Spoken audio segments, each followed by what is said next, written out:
বিষ্ণু ইসা ইসলাম রমাদান কিংবা রমাদানের বাইরে 11 রাকাতের বেশি পড়তেন না, সেক্ষেত্রে 8 রাকাত পড়তেন।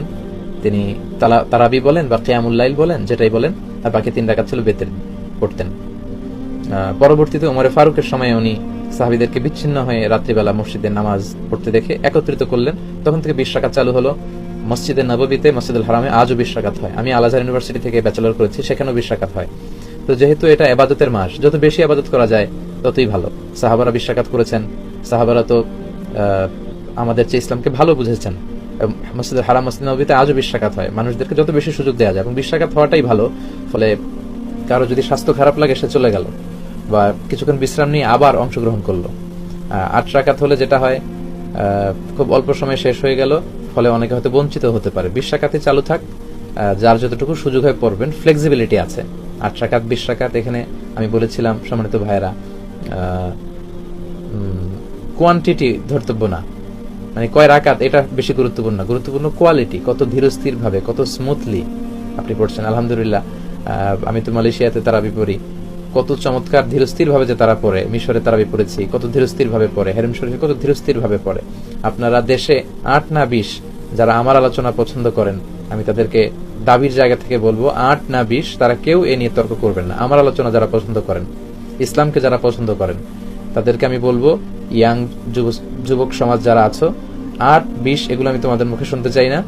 আমি শুনতে চাই যে কেন বাংলাদেশে এত দ্রুত তারাবি পড়া হয়, এ নিয়ে সবাই কথা বলেন, যে আমরা আস্তে আস্তে পড়বো। আমরা সারা বছর ব্যস্ত থাকি, রমাদানে একটু আমরা দাঁড়িয়ে আল্লাহর সামনে কতটুকু দাঁড়িয়ে থাকা যায়, এই অভ্যাসটা আমরা করার চেষ্টা করবো। কারো যদি শরীরের খুব বেশি না খুলে, আপনি পড়েন, 8 পড়েন, 12 পড়েন, আবার শেষ রাতে উঠে কিছু পড়েন, যার যতটুকু সুযোগ। এ নিয়ে বিতর্ক করার কোনো সুযোগ নেই। বিধর্মীদের সাথে ইফতার করা যাবে কিনা? জি, বিধর্মীদের সাথে ইফতার করা যাবে ইনশাআল্লাহ। বিধর্মীদের টাকা ইফতার করা যাবে কিনা? হ্যাঁ, বিধর্মীদের টাকা দিয়েও ইফতার করা যাবে। বিধর্মীদের অনেকের হাদিয়া বিষ্ণু ইসা ইসলাম গ্রহণ করেছেন। রোমের বাদশাহ হাদিয়া দিয়েছেন, বিষ্ণুনবী গ্রহণ করেছেন।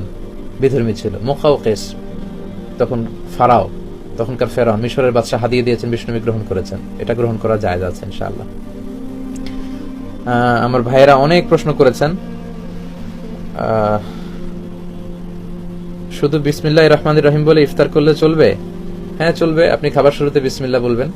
তবে আপনি বিষ্ণু ইসা ইসলাম খেজুর বা পানি দিয়ে ইফতারি করে বিষ্ণু পড়তেন, যাহাবা দামা ওয়াবতাল্লাতিল উরুক ওয়া সাবাতাল আজরু ইনশাআল্লাহ। সারাদিনের তৃষ্ণা দূর হয়ে গেল, আমার রগে শিরায় উপশিরায় সিক্ততা পৌঁছে গেল, ইনশাআল্লাহ আমাদের প্রতিদান আল্লাহর কাছে নিশ্চিত হলো। তো চমৎকার দোয়া, এই দোয়াটা আপনি পড়বেন ইফতারি করে।